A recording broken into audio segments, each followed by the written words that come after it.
पूर्व सरकार विचित्र नीति माँ को सम्मान गाँ को रास्तार प्रकृत चित्र रास्ता नहीं हेले चली अंगनवाड़ी केन्द्र आंठुए कादुआरे जांच करुछंती कोमल शिशु।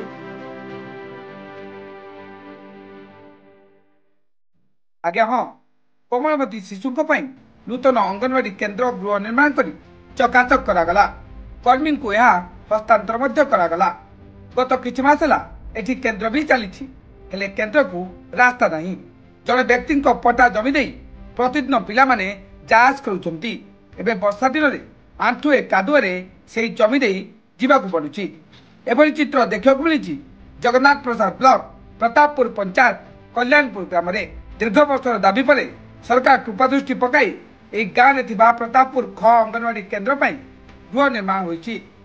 पूर्व गाँ कोठाघरे एक केन्द्र चलाई आसुले कर्मी एवं नूतन कोठा निर्माण होबारु गत किछि मास ହେଲା निजस्व कोठारे अंगनवाड़ी चली हेले केन्द्र को रास्ता नथिबा बेले एबे वर्षा दिन नाही नथिबा समस्या सृष्टि होइछि।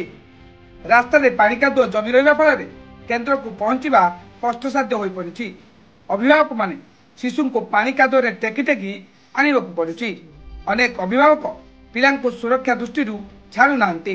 गत किछि दिन होला रास्ता पाई केन्द्र बंद रही प्रथमे रास्ता कथा चिंता न करी केउ परिस्थिति अंगनवाड़ी केन्द्र करागला बोली प्रश्न उठुछि। अव्यवस्था माने कल्याण जो पंचायत अंगनवाड़ी केन्द्र हेबा पूर्व कौन प्रकार सरकारी रास्ता ना कि अंगनवाड़ी केन्द्र या तार रास्ता दौ ना बर्तमान पिलाने आसुन स्कूल को किंतु सेठे आंठुए पानी आंठुए काद घास लटी सब प्रकार भितर अच्छी बोरिंग टे बोरिंग हैंडल फैंडल किसी लगे गला। द्वितीय कथा करेन्ट वायरिंग होती कि करेन्ट सरबराह ना से पिला आसे जो असुविधा होती जो गार्डियन मान जो असुविधा होती बहुत प्रकार सफर होगा पड़ुଛି। तेणुक तुरंत रास्ता खंडे सहायता हेले आम उपकृत हो। काद पानी जावास करू ना रास्ता देवे पानी नहीं करेन्ट नहीं रास्ता कहीं कौट अच्छी देती कहीं रास्ता खोलना किसी नहीं काद पाटे बिल माड़े तोटा बाटर आसु तुम रास्ता दब नहीं अन्य जगार सेंटर खोलिक तुम आमती पिला हैरान कर माँ हैरान कर सब हैरान कर।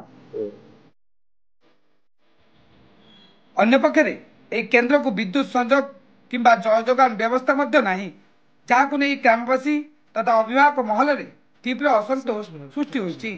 प्रशासन एप्रति नजर दे तुरंत समस्या समाधान प्रति नजर दियंतु बोली दाबी होइछि।